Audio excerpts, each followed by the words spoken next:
Okay, quick video to show if you have a Tundra with a second-gen Tundra with remote start and you're wanting to install the ESP gun box back here. This is the cord you've heard about, or the cable you've heard about, and this is the location. I didn't see it on the previous video. And originally, this part here, that's your actual antenna for the remote start. It's in this, and it's mounted right about there.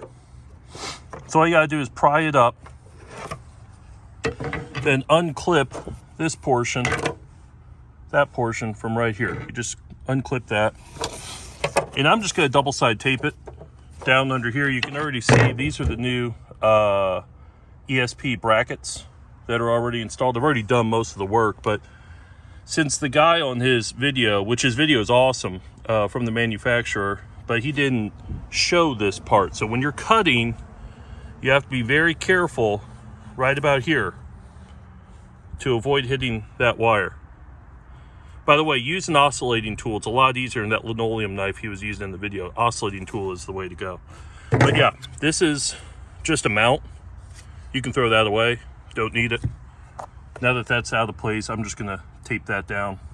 Yeah, I just wanted to show, because the main area you gotta worry about is when you're cutting up in this area. So just be careful with that.